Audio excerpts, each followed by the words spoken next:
My name is Danny Braithwaite. I'm assistant principal at the college, and this is Rebecca Pearson, who's one of our English lead teachers.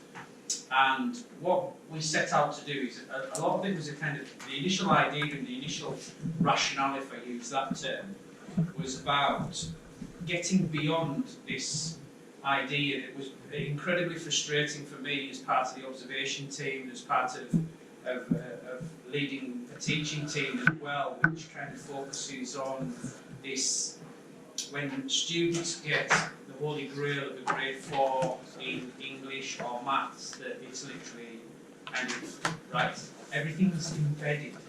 Everybody uses this term embedded, and you obviously, as we all know, as part of when you observe sessions and you look at lesson planning, and you see the thoughts that have gone into people's sessions, and they say we've embedded, and all those little boxes are ticked where English, maths, ICT, British Val, everything is covered in this space of 4 or 5 minutes. And it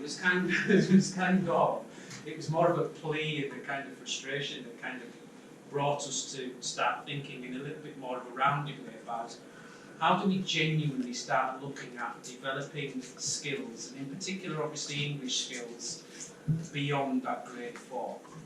So our project focused on those particular students, less about trying to get people or students to tip into that from a 3 to a 4, and what can we do to win over the hearts and minds in some respects. There is a little bit of that, but we genuinely wanted to work with a group of students to start really what we describe as contextualising their thoughts around how they can apply the skills that they already have, but also identify the skills that they specifically need to develop for their career pathway. So, to cut a long story short, it's about contextualising English into a manner that is applicable for different vocational streams and sectors. So initially there was when we thought about the bid and putting that together, we as a college, if you like, were very much focused on we started off with areas where we knew we had this engagement, as in students that literally kind of gave it the flick once it got to that grade 4 model. And also as well, if I'm being brutally honest, teachers that did that as well and followed that model that I just described a moment ago around tick box planning. So we refined it down to 3 areas. We originally had ICT, so digital, degrees of digital, and a couple engineering and beauty therapy, I think, was initially in the mix. And I think, to be honest, just looking back at that, and as the project started to get going, we were a bit ambitious with how we were kind of setting ourselves up on that. So from a research perspective, we kind of identified quite early doors that we needed to kind of narrow that down and become a bit more focused in the activity and what we were setting ourselves out to do. So Rebecca and the team particularly started to work and identified a small cohort of learners, again in that category of grade 4 and above. I think that then opened out, because what did come about from that is that others became interested in what other people were doing, so that kind of, I like the idea of what's going on over there, can I be part of that? So we didn't kind of keep people at arm's length, if we use that term. We invited other students to participate as well who actually didn't have a grade 4. So we just wanted to get that mix, so if they had the appetite, then let's embrace that and get it going a bit.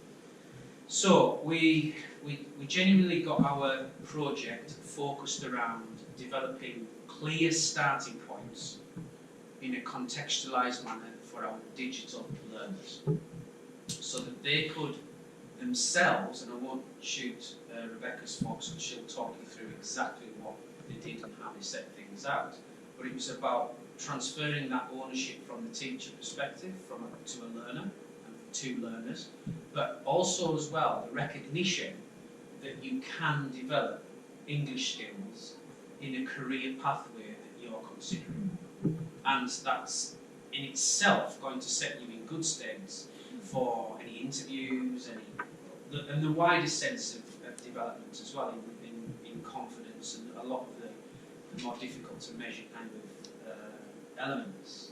So we set that about.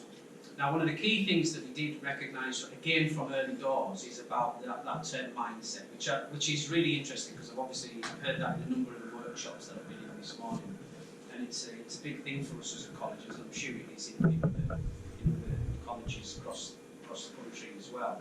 But this genuine shift in mindset, so that it's seen as something that has relevance. It's not an abstract activity to get a qualification. It's beyond that, it's different to that. That is, yes, an output. It's fantastic when people get qualifications and it unlocks lots of doors for all sorts of things. But there's another shift to that, which is about how people's mindsets can be adapted and how they can open up to recognising that this is a particular thing, that it's not what I call the cod liver oil model, which is you force people to have it because it's good for them, and you spend lots of energies encouraging them and trying to kind of look into the eyes and get them to kind of almost realise that it's a good thing to be doing.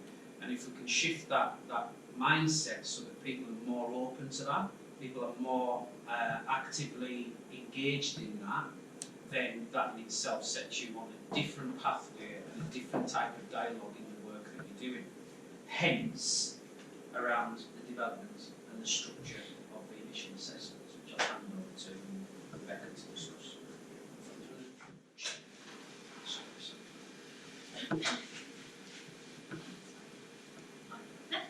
So, I'm Rebecca, as Danny's already said. I'm an English teacher from Lakes College, and one of the things that arose straight away in the project was we needed to narrow down the focus. So we had this big grand idea, and it needed to be right. We need to pick a specific group, have some specific skills to look at, and turn it into something manageable that would generate some results for us to use.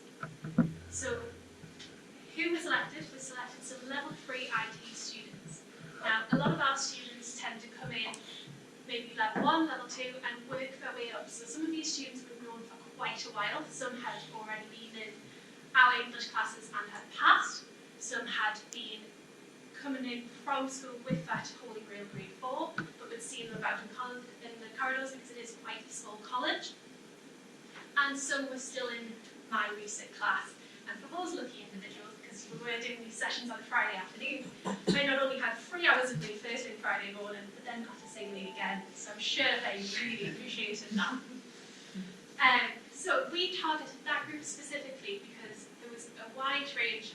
Most of the students in level 3 IT do have GCSE English this year and do have a grade 4 or above. However, what we've noticed is they were finding it difficult to pass the IT exams. And so in discussion we said, well, the underlying issue is they're struggling to interpret the question, which seems to be a more English-based issue rather than an IT-based issue. They're missing out on the marks because they don't understand what the question is asking them to do or how to plan and set out their question. So what we did first was come up with a list of English skills that they would use in IT, and we got the students to rate themselves on how they feel about it. And then underneath we just had a little reflection part where they could write down anything that they remember from school. So for example, one of our learners wrote down that she was predicted to not pass her GCSE English, but did in fact pass it, though she doesn't feel confident still. We had some learners who said, I can do everything apart from spelling. We had some learners who said, actually, my main issue is the presenting, because doing presentations is a big part of IT as well. So it's kind of the who and the why. And what we set out to do after our first initial working out what we were going to target is we picked the 3 lowest areas. So that was planning, that was point of view, and not putting in too much of a point of view into their answers, and looking back and proofreading. And so for the next 3 sessions over a number of weeks, what we did is went in for half an hour and did a little activity with them. So get you to do half of the activity. So one of my things that I like to do before I move on to the main task is have a little contextualisation activity. And so my contextualisation activity was I presented a challenge. I can come up with 20 steps you need to do to make a cup of tea. Can you try and work out what those steps are? Is there 20 steps in chocolate tea? So you can either talk about it, you can write it down on your phones, use it as paper, anything you like. Can you come up with 20 steps to make a cup of tea? You've got precisely 3 minutes and 30 seconds. We're still going, which is absolutely brilliant. So when I did this with my IT students, there was one quiet student in the corner who never made a cup of tea. I'm like, oh, I'm really sorry, but you'll learn how today. So, would you ever plan something in that amount of depth? Like when you're thinking, oh, I'll make myself a cup of tea, are you going through the steps in your head? No. So one of the pitfalls of planning, once people get told to plan, is they create too much of a plan. And so all the time spent planning, and they're like, I've got 2 minutes left in my exam, I haven't invoked the answer. So what we wanted to highlight was, although it's important to come out with the details, the main details are, you know, to make a cup of tea, switch the kettle on, put the tea bag in the cup, put the hot water in, put the milk in or take the tea bag out, whichever one you do first. I'm not going to judge. I personally take the tea bag out first. Stir it. Pretty much there. So what we then did is, didn't ask you to plan this because I thought it would be off-putting to people who aren't doing level 3 IT.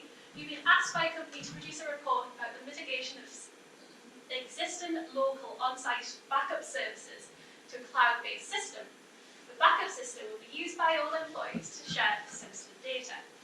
So what we asked the students to do with this is these blue boxes that put the main things, such as the boil the kettle part, and then they had extra space in the red boxes around it to just write keywords, anything that they made sure that they would have to say. What they could then go back and do, what we did encourage them to do, is then number the blue boxes so that they had a logical structure. And this, passing it round, we only gave them 5 minutes to fill just as short as possible little words. Now we did this collaboratively, but then we encouraged that, obviously in the exam, we can't do collaboration, we're definitely disqualified. So practice that, use your planning. So I personally didn't like English. I didn't have much connection with it. I thought it was just a thing that you had to do, and once it was over and done with, it was over and done with, but now you use it everywhere. Yeah. How would you describe your levels of confidence? Like kind of before you started on this and then being involved and then... English, I didn't have a lot of confidence with English. It was one of the subjects that I was told I would probably fail at GCSE because of how low of grades I was getting during mocks and things like that. Luckily I passed, which I'm actually quite surprised about. That's okay. One of the things we did in the sessions was like planning, and I think I was probably really bad at planning, but I think that helped me develop some of my planning skills and to let me like plan projects and stuff like when we're in class. So describe what do you mean by planning?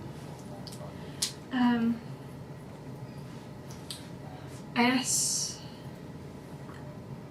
like if I was writing, so we have to write a project, business cases I think it is, and we, or at least in one of our exams, we have to write something similar. It will usually be a discussion and it'll include most of the things that's in business cases. And like writing, before actually writing the answer to the question, making sure that you've written down all of the topics that, like planning ahead, like writing all the topics that you need to answer the question to, and like adding things to those that are relevant, and like I guess just plan out what you're going to write before you write it, and put it in order and things like that. So is that giving it more thought and more structure to what you do? Right, okay. Any other uses Plan has within IT? Other than report writing. I wasn't actually thinking about that.